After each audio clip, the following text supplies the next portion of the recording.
Assalamualaikum warahmatullahi wabarakatuh. Halo pemirsa TV Peduli dimanapun Anda berada, kembali lagi bersama kami berdua dalam program acara Apa Kabar Parepare. Sejumlah informasi menarik akan kami hadirkan di hadapan Anda, tentunya bersama saya Yusriyadi Sugiarto dan saya Jauhar Manikam. Pemirsa, inilah Apa Kabar Parepare selengkapnya untuk Anda.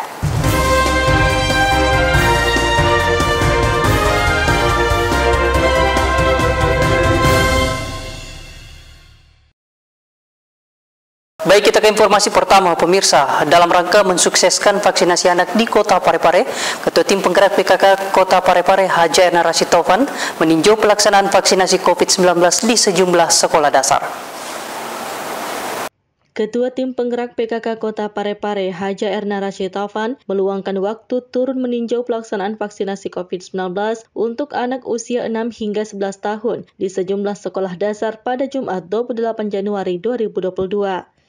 Tidak hanya memantau, Haja Erna Rashid Taufan yang juga pembina Majelis Anak Soleh tingkat SD dan SMP Parepare ini juga memotivasi anak-anak agar menyukseskan vaksinasi demi kekebalan imun tubuh mereka.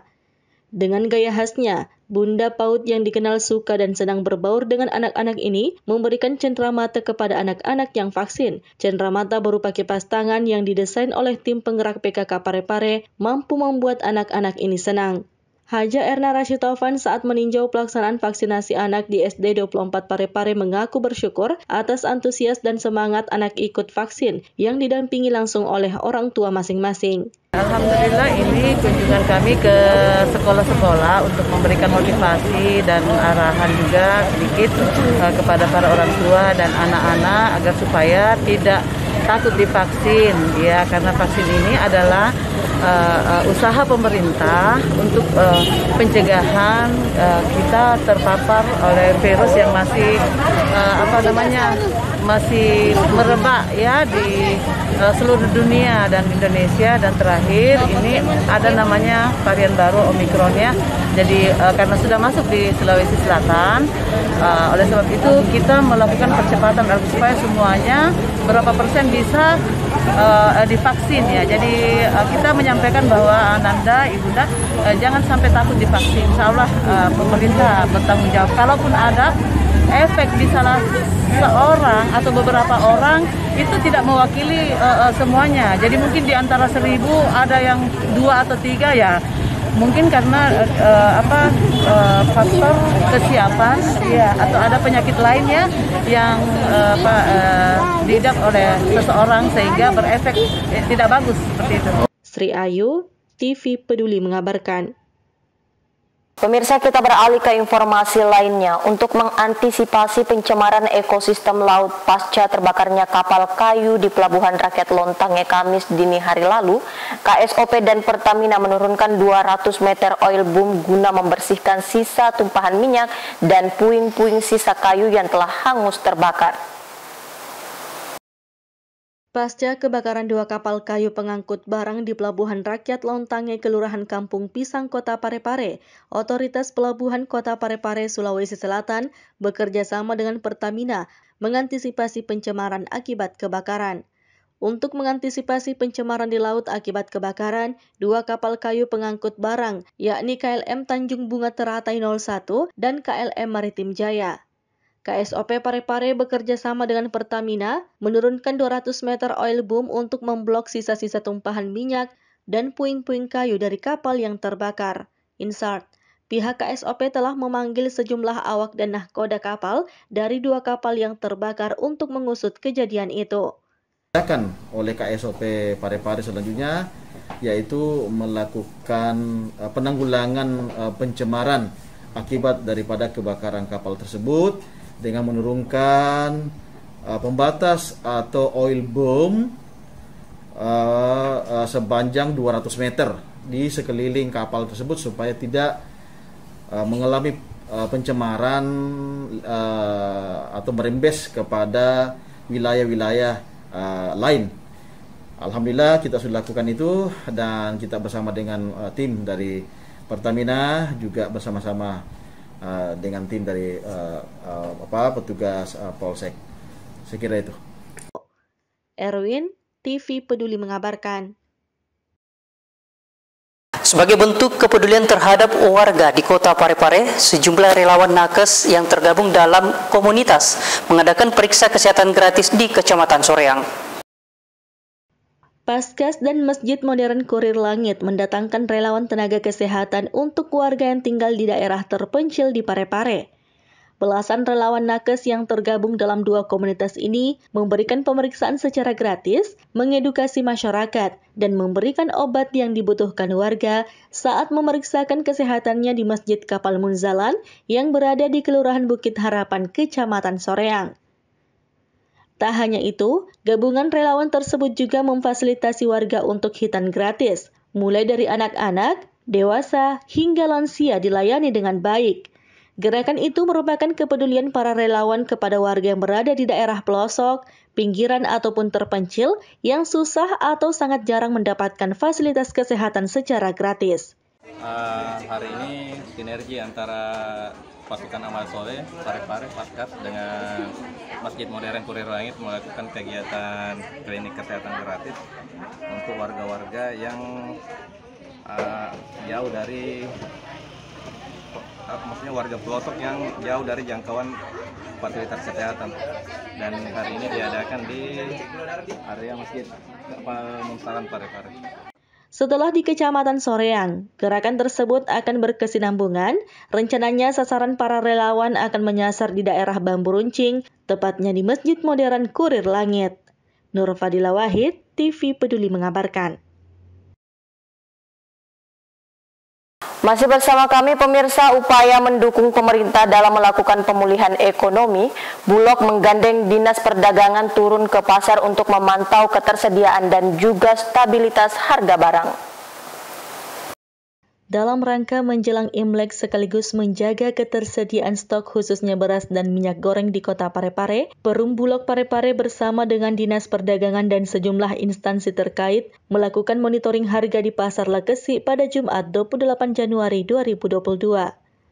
Pemimpin cabang Perum Bulog Parepare Arsul menjelaskan, dalam monitoring kali ini ditemukan harga beras masih di bawah harga eceran tertinggi, sedangkan untuk harga minyak goreng di pasaran hingga saat ini masih bervariasi. Meski demikian, pihaknya akan terus melakukan pemantauan harga di pasar-pasar guna mengantisipasi kekurangan stok. Hari ini kita kan menjelang Imlek dan menjaga ketersediaan stok, khususnya beras dan minyak goreng dengan Pak tadi. Dan tugas Bulog kan stabilisasi harga. Jadi kita setiap rutin harus dengan koordinasi dengan dari perdagangan, dari Pemda, dari pihak terkait untuk monitor harga khususnya beras dan bahan pokok yang lain. Ya, alhamdulillah setelah kita monitoring harga beras masih di bawah head, rata-ratanya 8.000 dan sampai 8.800 itu beras medium. Nah, kita kan 9.000 untuk wilayah Sulsel itu 9.400 masih di bawah. Nah, alhamdulillah yang tadi kita sudah lihat juga kualitas bagus dengan harga terjangkau, ya harga kita masih stabil. Ya mungkin ya tugas Bulog itu stabilisasi harga untuk beras dan kita sedang menjelaskan itu dari Menteri Perdagangan, jadi kami koordinasi dengan Dinas Perdagangan untuk sama-sama kita turun mengecek harga. Selain beras tadi yang dipantau Pak sendiri. Minyak goreng kita juga sudah cek juga dari ini harga masih ada yang 14, masih dan stoknya juga cukup. Hal serupa juga diungkapkan Kepala Dinas Perdagangan Kota Parepare. Ia menjelaskan bahwa beras yang ada di Kota Parepare saat ini cukup tersedia dan para pedagang bisa menemukan beras Bulog di bawah harga eceran tertinggi. Hal ini merupakan hal yang baik dalam membantu pemerintah dalam pemulihan ekonomi berkelanjutan tahun ini. Dengan beras, kita langsung mencoba menanyakan ke para pedagang dan bagaimana polanya kemitraan para pedagang dengan Bulog. Alhamdulillah beras yang ada di Kota Parepare ini cukup tersedia dan para pedagang juga setelah saya bertanya tadi dengan mudah mendapatkan beras Bulog yang di bawah harga eceran tertinggi. Ini sangat bagus untuk membantu kami dalam pemulihan ekonomi yang berkelanjutan ini. Sri Ayu, TV Peduli mengabarkan. Kita ke informasi selanjutnya pemirsa. Dinas Perhubungan Kota Parepare akan menggelar rapat koordinasi mengenai pengoperasian kendaraan angkutan barang. Perwali nomor 33 tahun 2016 bakal kembali diefektifkan. Dalam aturan itu berlaku pengaturan waktu dan rute operasional angkutan barang yang menyebutkan waktu pengoperasian kendaraan angkutan barang sebagaimana dimaksud mulai pukul 22 sampai dengan pukul 5 dan memperbolehkan untuk rute seluruh ruas jalan dalam wilayah Kota Parepare. Sekretaris Dinas Perhubungan Kota Parepare Muhammad Nawawi mengatakan, rakor itu nantinya untuk membahas terkait kendaraan angkutan barang yang overdimensi dan overload yang perlu penindakan. Truk overdimension overloading yang diterjemahkan sebagai kendaraan berat yang memiliki dimensi dan muatan berlebih itu memiliki banyak potensi berbahaya, mulai dari penyebab jalanan rusak, polusi hingga kecelakaan lalu lintas. Sebenarnya peraturan ini sudah efektif berlaku sejak disosialisasikan ya, pernah disosialisasikan dan sudah pernah dilakukan dengan mengumpulkan ini para pengusaha khususnya ekspedisi dan toko-toko besar yang memiliki angkutan barang. Nah, sudah pernah berlaku, efektif berlaku, namun ada hal-hal yang menjadi kendala yang dianggap memberatkan oleh pengusaha-pengusaha itu. Ya. Misalnya karena dia harus keluar kos lebih besar lagi, Kalau jadwal kedatangan armadanya itu tidak sesuai jam yang ditentukan dalam perwali. Misalnya dia datang pagi, dia harus menunggu atau men-take over barangnya dengan untuk mobil-mobil kecil, sehingga ini merasa berat untuk mereka. Nah, olehnya itu kalau ini kita mau terapkan kembali, memang perlu penindakan. Nanti akan kita koordinasikan dengan pihak Satuan Lalu Lintas Polres Parepare dalam hal penindakannya. Ya. Setelah rakor dalam waktu dekat, pihaknya juga akan melakukan operasi truk overdimension overloading. Nur Fadila Wahid, TV Peduli mengabarkan. Terima kasih Anda masih tetap bersama kami pemirsa. Berawal dari hobi, salah satu warga Kota Parepare ini mampu menghasilkan cuan jutaan rupiah dari budidaya tanaman bonsai. Beginilah bentuk tanaman bonsai milik Rusti Usman Ibrahim, warga Jalan Sulawesi, Kelurahan Ujung Sabang, Kecamatan Ujung, Kota Parepare. Dengan memanfaatkan lahan kosong rumahnya, kini ia berhasil meraup cuan puluhan juta rupiah dari hasil budidaya tanaman bonsai. Awalnya dengan hobinya ini, ia memulai membudidayakan tanaman mungil ini di halaman rumahnya. Dari situlah banyak pecinta bonsai dan komunitas mulai melirik hasil budidaya bonsainya itu. Satu tanaman bonsai yang sudah jadi biasanya dijual dengan harga puluhan juta rupiah. Selain pecinta bonsai lokal, tidak jarang para kolektor bonsai luar Parepare juga datang untuk membeli bonsai miliknya ini. Untuk perawatan tanaman bonsai tidaklah sulit. Cukup rutin menyiram, serta selalu memupuk dan tidak lupa untuk memperhatikan kebersihan dari setiap bonsai. Biasanya itu dijual harga berapa? Tergantung pohonnya nih Pak. Kalau pohonnya yang memang karakternya bagus, kemudian ketuaannya bagus, kemudian kematangan dari bonsai sendiri itu kemungkinan ya mungkin harga tinggi. Kalau terendahnya, kalau yang bonsai jadi itu minimal 10 juta ke bawah ke atas ya. Tertinggi itu biasa dibanderol berapa? Kalau di Parepare ini harga tertinggi masih 30 juta. Perawatannya sangat simpel saja, tinggal kita siram, kemudian pemupukan, kemudian ganti media, sekaligus kita selalu memperhatikan kebersihan daripada pohon itu sendiri. Tanaman bonsai tidak hanya menjadi penghias halaman rumah, namun setiap bonsai mempunyai ciri khas dan semakin menarik, bentuk dan ukurannya menjadi daya tarik tersendiri bagi setiap pecinta bonsai. Erwin, TV Peduli mengabarkan.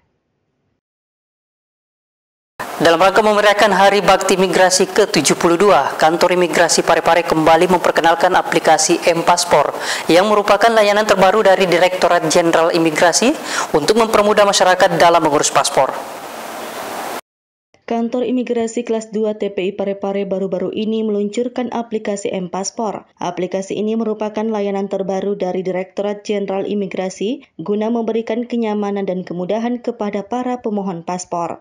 Kepala Kantor Imigrasi Kelas 2 TPI Parepare menjelaskan, peluncuran M-Paspor ini merupakan rangkaian kegiatan yang dilakukan imigrasi dalam memeriahkan Hari Bakti Imigrasi yang ke-72.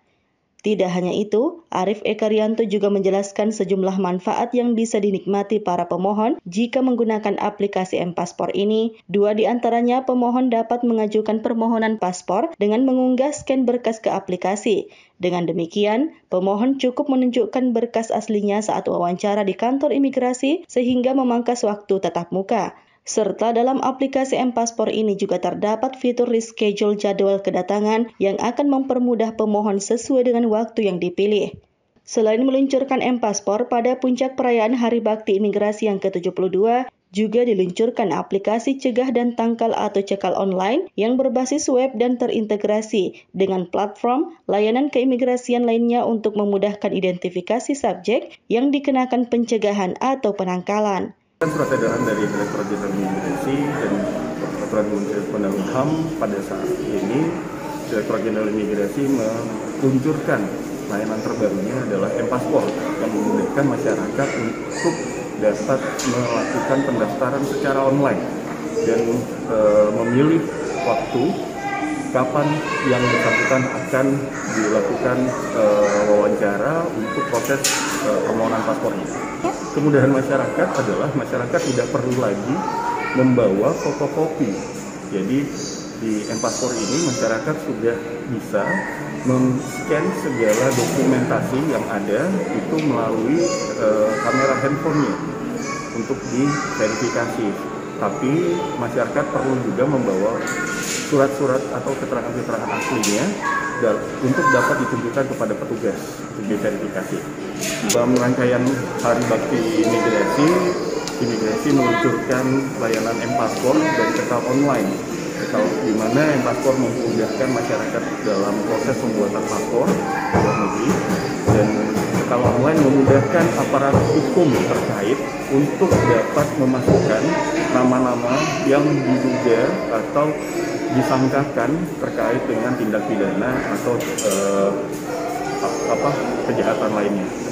Biasanya koordinasinya membutuhkan waktu sehingga waktu tersebut dapat dimanfaatkan oleh orang yang tidak bertanggung jawab. Jadi dengan cekal online ini diharapkan waktu tersebut dapat terpangkas dan dapat seketika masuk ke dalam sistem kami di pintu-pintu perlintasan sehingga dapat segera mencegah keberangkatan dari warga negara Indonesia atau WNA yang dicegah keberangkatannya.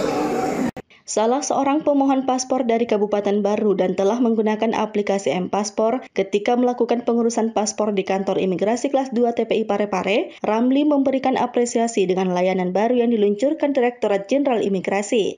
Aplikasi itu dinilai sangatlah baik sebab pengurusan menggunakan M-Paspor mampu mempercepat layanan kepengurusan paspor bagi pemohon. M-Paspor ini sangat bagus karena mempercepat jika seseorang datang ke kantor imigrasi tinggal difoto dan diwawancara, dan kemarin itu sudah dilaksanakan atau dilakukan sebelum berangkat ke kantor imigrasi. Sri Ayu, TV Peduli mengabarkan.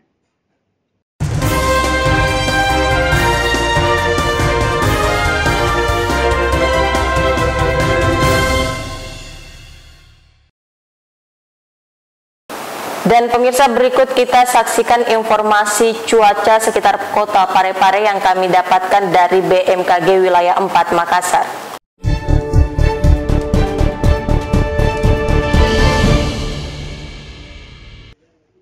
Perakiraan cuaca wilayah kota Parepare dan sekitarnya edisi Sabtu 29 Januari hingga Minggu 30 Januari 2022.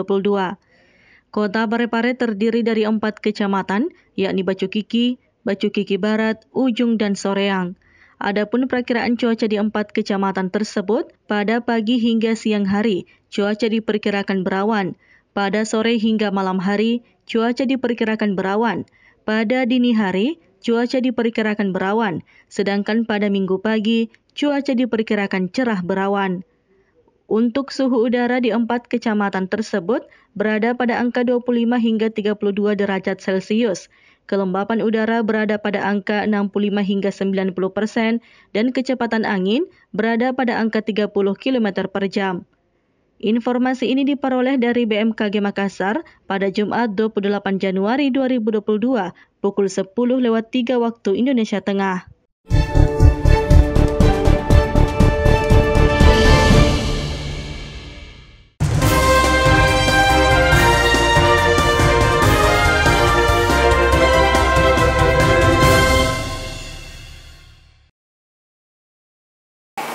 Pemirsa, informasi terkait perakiraan cuaca tadi menjadi penghujung dari perjumpaan kita untuk saat ini. Tetap perbaharui informasi Anda dengan menyaksikan seluruh program persembahan dari TV Peduli. Saya Jauhar Manikam. Dan saya Yusriadi Sugiarto mewakili seluruh kerabat kerja yang bertugas pamit undur diri. Wassalamualaikum dan sampai jumpa.